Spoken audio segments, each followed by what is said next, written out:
Bhí MacKinnon gabhail siúbhal sgèith smaointinnean, aiseag spèis Mhiughalaigh go sgeireig èidich aonaraich. An-diugh mhàthair iarrainn an-diugh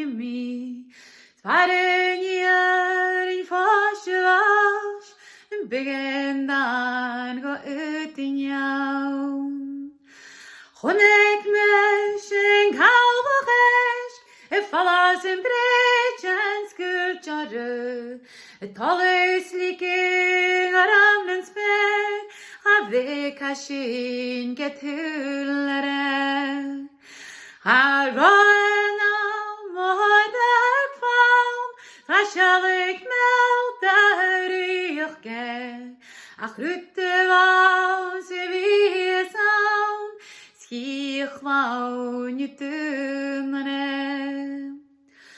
Srichgeis MacKinnon the gladach and gulasan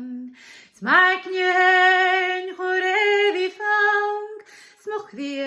dh'àireamh smaointinnean Eilean an ghrúig an siubhal d'èist fois Mhiughalaigh Strích fis céit an ciún sgeireig spèis mi crascin mór an sim binneag dream na húneige Nám d'aireann bhís a chlann bhàis in liom sgeithear aigne míle cuairt a daoine túir na húiseanna Liom Eilean bhí gom mhàthair gabhail bech na stoig begdannach grúamach mhiughalaigh cuairn an Linkíd an ganan lumanan an-diugh an cricken glas sa froise sa bhúriche Bidh dream a fhèin Mhiughalaigh go scalabach doch ní brús helnach Stralach fois an ghràidh go chlèibh cruach cruistealach go malach barach glas garam go bránach balach cruistealach luas ceirtean na méidin sian o líontin cian an dúir seán Gentealach men chagad chrín van aonn chan Eilean tuin ach Mhiughalaigh na mhàthair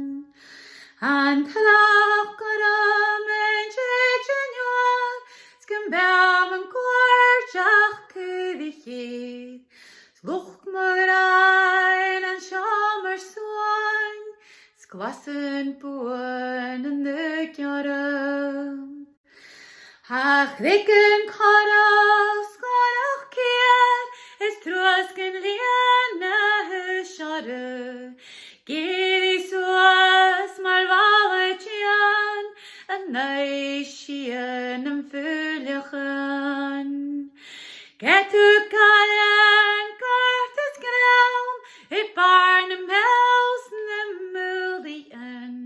a chlóintin fáscach nach gluismeán is drechan dáir I dún an áir